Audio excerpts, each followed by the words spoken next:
हरे कृष्णा, राधे राधे। कैसे हो आप सब लोग? आशा करती हूँ मेरे सारे फ्रेंड्स बहुत अच्छे हैं।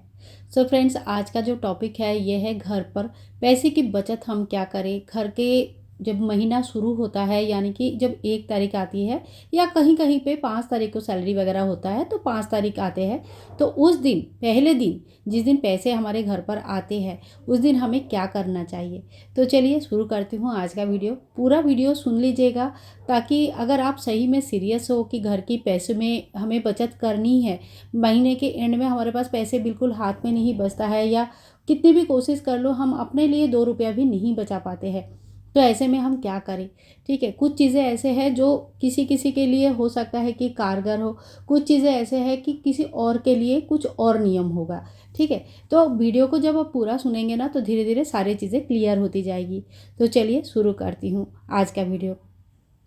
तो सबसे पहले, जैसे ही घर पर हमारा जिस दिन घर पे जिस दिन सैलरी का दिन है, ये समझ लीजिए, चाहे आपके हाथ में पैसा आता है चाहे आपके बैंक में पैसा आता है, जिस दिन आपकी सैलरी का दिन है उस दिन अगर आपके बैंक में भी पैसे आते हैं ना, तो कुछ पैसे एटीएम से निकाल कर लेके आइए घर पर। ठीक है, अब जब पैसे हम लेके आएंगे, जो भी, अगर आपका पूरा कैश में ही आता है तो आप पूरा कैश ही घर पर लेके आएंगे। तो आते ही सबसे पहले जितने पैसे लेके आए हैं सारे पैसे ही अपने मंदिर में अपने ठाकुर जी के सामने रख दीजिए, यानी कि जो भी आपके इष्ट देवता है उनके सामने रख दीजिएगा। ठीक है, ये बहुत ही अच्छा होता है। कब रखेंगे? तो जैसे ही आप घर में आएंगे, हाथ पैर धो के, हाथ जोड़ करके ठाकुर जी के सामने पैसे रख दीजिएगा।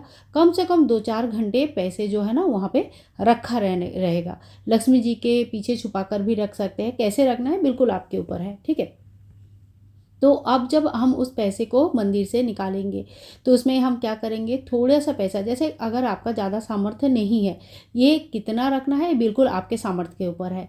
अगर ज़्यादा सामर्थ्य नहीं है कोई बात नहीं, आप क्या करेंगे वहाँ पे, मतलब मान लीजिए 50-50 रुपया ले लिया, 50 रुपया आप अपने लिए रख लिया, 50 रुपया अपने भगवान के सामान के लिए रख लिया।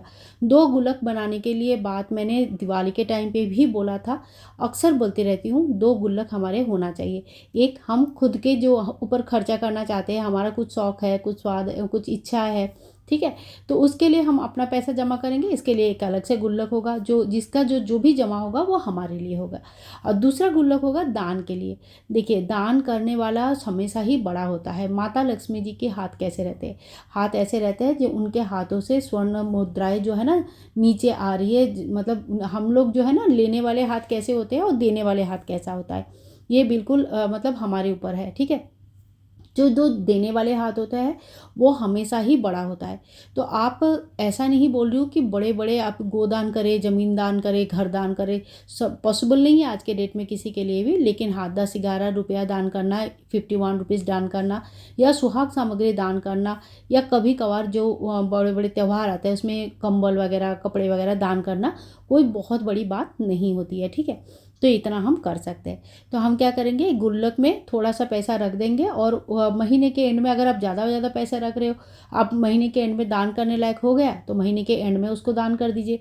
और अगर आप बिल्कुल कम कम पैसे रख रहे हो, आप नहीं रख सकते हैं बहुत ज़्यादा, तो साल भर में उसको दान कर देंगे। ठीक है, तो बिल्कुल ये अपने ऊपर है। 1-1 रुपया भी रख सकते हैं, 11 रुपया भी रख सकते हैं, 101 भी रख सकते हैं, 1000 भी रख सकते हैं, कितने भी अमाउंट में आप पैसे को रख सकते हैं।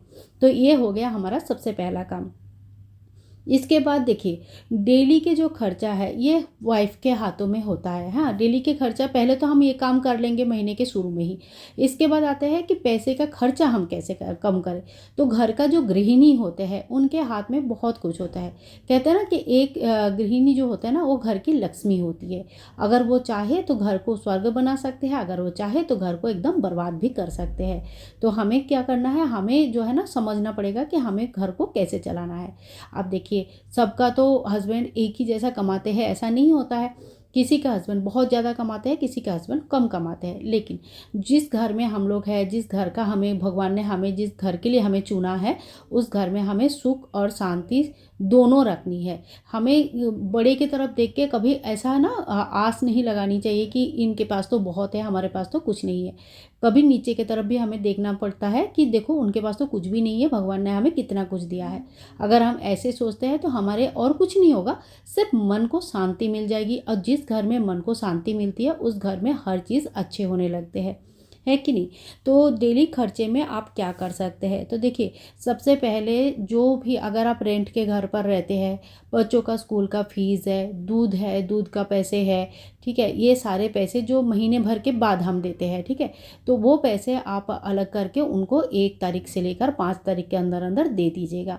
क्योंकि आप जिनके घर में रेंट पे रह रहे हो या दूध बच्चों को पिला रहे हो, तो वो मतलब उधारी वाली चीज़ नहीं होनी चाहिए। तो मेरा सारा पैसा खर्चा हो गया, अब मैं दूध का पैसा इस महीने नहीं दे सकती, बाद में दूंगी, अगले महीने दूंगी। तो ये जो जमा करना होता है ना, ये जमा करना बहुत ही ख़राब होता है। तो हमें हमेशा ही जो देने वाले पैसे होते हैं ना, वो पहले ही अलग करके दे देना चाहिए, ठीक है। इसके बाद देखिए, सबका हालत समान नहीं होता है। अगर आप थोड़ा सा अच्छे पोजीशन में है, आप खर्चा कर सकते हैं, तो आप अपने हेल्प के लिए किसी को रख सकते हैं, कोई दिक्कत नहीं है। अगर कोई झाड़ू पोछा के लिए आते हैं, बर्तन के लिए आते हैं, या कोई और काम के लिए आते हैं, तो कोई दिक्कत नहीं है। लेकिन अगर आपके पास ज़्यादा पैसा नहीं है, तो फिर आपको थोड़ा सा मेहनत तो करना ही पड़ेगा। यानी कि आप अगर खुद का काम खुद कर सकते हैं, जैसे झाड़ू पोछा, बर्तन, खाना आदि बना सकते हैं, तो अगर आप बीमार नहीं हो, तो सिर्फ किटी पार्टी करना है, बाहर जाना है, घूमना फिरना है, तो इसके लिए आप अगर ये लोग रख रहे हो, तो फिर पैसे की बचत नहीं होगी। क्योंकि हम लोग यहाँ पे क्या कर रहे हैं, पैसे की बचत की बात कर रहे हैं। तो जिनको पैसे बचाना है, वो इस वीडियो को ज़रूर ध्यान से सुने, तभी जाके वो अपने जीवन में ये सारी चीज़ें कर सकते हैं, ठीक है। एक देखिए, घर के जैसे आयरन करना हो गया, ठीक है, आयरन कर लेते हैं, तो बाहर देंगे तो धोने के लिए धोबी को जब हम देते हैं, आयरन करने देते हैं, तो एक एक कपड़े के पीछे बहुत खर्चे होते हैं। फिर योगा वगैरह ज्वाइन कर सकते हैं। लेकिन अगर आप देखो, स्कूल में योगा वगैरह सिखाया जाता है, तो अगर आप इंटरनेट से भी सीख सकते हैं। अगर आप पैसे की बचत करना चाहते हैं, तो फिर ये सारी चीज़ें नियम करके अपने घर पर खुद भी कर सकते हैं।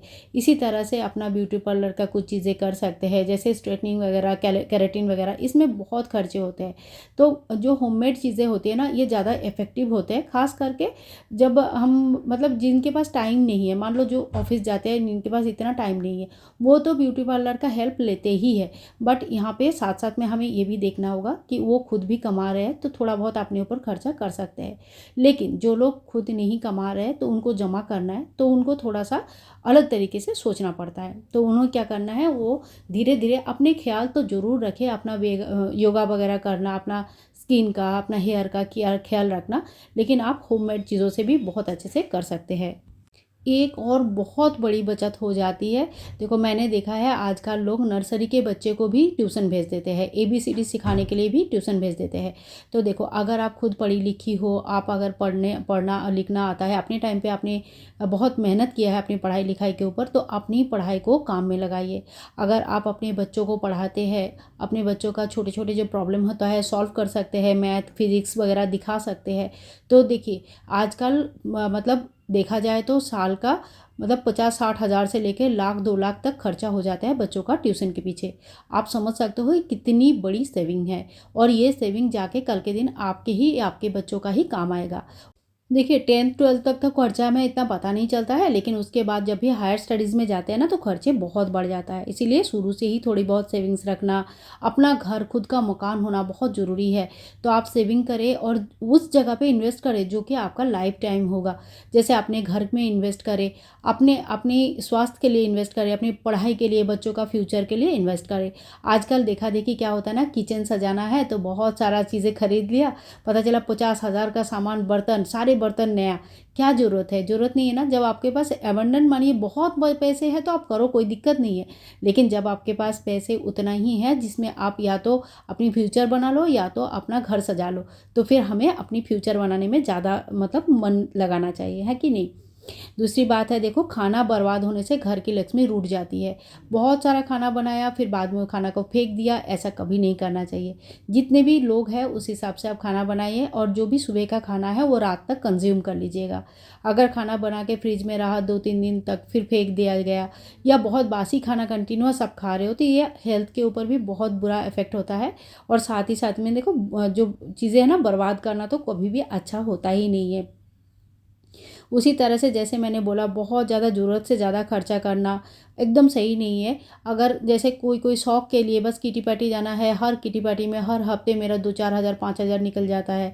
स्पा कराना है, स्ट्रेटनिंग करनी है, आज रेड कलर का ड्रेस पहनना है तो मुझे रेड कलर का ड्रेस खरीदना है। ये सारी चीज़ें ना पैसे बहुत बर्बाद होते हैं। अगर आप ध्यान से सोचोगे तो इसमें आपका बहुत ज़्यादा पैसे जाते हैं, ठीक है। हर खर्चे के पीछे हमें ध्यान देना पड़ेगा, तब जाके हम थोड़ा सा बचत कर सकते हैं। जो ज़रूरी चीज़ है वो तो हमें करना ही है। ऐसे कृपनगिरी नहीं करनी है कि ये नहीं खरीदना है, वो नहीं पहनना है, यहाँ नहीं जाना है, ऐसा नहीं है। लेकिन दोनों चीज़ में जो फ़र्क है वो फ़र्क करना हमें सीखना पड़ेगा कि कौन सा हमारा ज़रूरी है और कौन सा हमें ज़रूरी नहीं है कि दिखावे के लिए हम कर रहे हैं, ठीक है।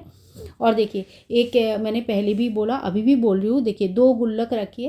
रोज़ का थोड़ा कुछ पैसे, रोज़ का मतलब रेगुलर बेसिस पे, रोज़ का मतलब डेली नहीं, ठीक है। रेगुलर बेसिस पे आप अपने लिए और दान के लिए दोनों जगह पैसा जमा करें। अब 1 महीना चाहे 6 महीना जितने भी जमा कर रहे हो, उस हिसाब से जब पैसे जमा हो जाएगा तब कोई अच्छी चीज़ आप अगर सोच के रखे हैं कि मैं अपने लिए गोल्ड का कुछ बनाऊँगी या चांदी का कुछ बनाऊँगी, तो वो चीज़ें बना सकते हैं। इससे आपको क्या होगा ना, आपका एक सेविंग्स भी होगा, आपका ये शौक भी पूरा हो गया और बचत भी हो गया और कल के दिन वो आपका काम भी आ जाएगा। तो इस तरह से देखिए, इस तरह से ही हमें जो ना अपने लिए पैसे बचाना चाहिए। और देखो बहुत सारी चीज़ें हैं। लोग बोलेंगे झाड़ू पोछा करने के लिए हम वर्किंग है, कहाँ से करेंगे। तो आप वर्किंग हो, आपके पास थोड़ी बहुत पैसे तो है ही है, तो आप अपने समय को काम में इसी तरह से लगा सकते हो कि आपने किसी और को भी जॉब दिया है। अगर तुम इस तरह से सोचो कि मैंने तो किसी और को भी जॉब दिया है और महीने के जो 1000 रुपया मैंने उसको देती हूँ, इसके लिए मैं काम कर पाती हूँ और मैं जो है ना 10,000 20,000 रुपया कमाती हूँ। तो ये कहीं पे कोई गलत नहीं है कि आप वर्किंग हो फिर भी आपको सवेरे उठ के ही झाड़ू पोछा करके ही सब काम करना ही है। अपने अपने जीवन शैली को बहुत सरल रखिए, ऐसा रखिए ताकि आप उसको फॉलो कर सकें और सबसे बड़ी बात, आप उसमें खुश रह पाएंगे। तो खुश होना बहुत ज़रूरी है। ज़बरदस्ती एक रूटीन बना लिया और तुम मतलब रो रो के उस रूटीन को फॉलो किया, इससे कभी घर की बरकत नहीं होती है। जब गृहिणी खुश होते हैं और अपने स्वेच्छा से कुछ करती है, तब उस घर में बरकत होती है। अब देखो, सवेरे का मतलब बहुत सारा काम मेरा हो गया और यहाँ पे मैं घर पर पनीर बना रही हूँ। तो देखो, खाने पीने के पीछे भी ना हम लोग आजकल बहुत खर्चा करते हैं। हमेशा कुछ ना कुछ हुआ नहीं हुआ बाहर से खाना आ जाता है, पनीर खाने का मन कर रहा है, ऑर्डर कर दो। एक बार पनीर ऑर्डर करते हैं, छोटा सा एक मतलब डब्बा आता है, कितने पैसे लगता है, जबकि वो हेल्थ वाइज भी सही नहीं है। लेकिन घर पर जब हम कर लेते हैं ये काम, तो ये हेल्थ वाइज भी सही होता है, पैसे भी कम लगते हैं और सबसे बड़ी बात प्योर होता है। और अपने हाथों से बनाकर जब फैमिली वाले को आप खिलाओगे, वो खुश होंगे ना, तो उसका एक अलग ही महत्व हो जाएगा। तो इस तरह से हमें पैसे हम बचा सकते हैं। तो मेरा जो व्यू था, मेरा जो थिंकिंग है, वो मैंने आप लोगों के साथ शेयर किया है। सबसे ज़्यादा जोर अपनी पढ़ाई लिखाई में दीजिए, अपने बच्चों के पढ़ाई लिखाई में दीजिए। सबसे जीवन में अगर कोई आपका दोस्त बनेगा, कोई आपका सहायक बनेगा, कोई आपका आपके साथ खड़ा रहेगा, तो वो आपका पढ़ाई होगी। अगर आपने पढ़ाई किया है तो वो आपका साथ कभी नहीं छोड़ेगा। अगर आपने नहीं भी किया है किसी भी वजह से, तो अपने बच्चों को पढ़ाइए, उनको आगे बढ़ाइए। जीवन में अगर कोई चीज़ आपका साथ निभाने वाला है तो वो है आपकी बुद्धि, आपके सूझबूझ और आपकी पढ़ाई, है ना। तो आज की जो इस वीडियो है, इसमें मैंने अपना थिंकिंग आप सभी के साथ शेयर किया है। आप लोग ज़रूर मुझे कमेंट करके बताना कि आप लोगों को कैसे लगा। अगर आपको लगता है कि ये आपके लिए फ़ायदेमंद है, तो प्लीज़ वीडियो को लाइक कीजिएगा, ज़्यादा से ज़्यादा शेयर कीजिएगा और ढेर सारा प्यार दीजिएगा।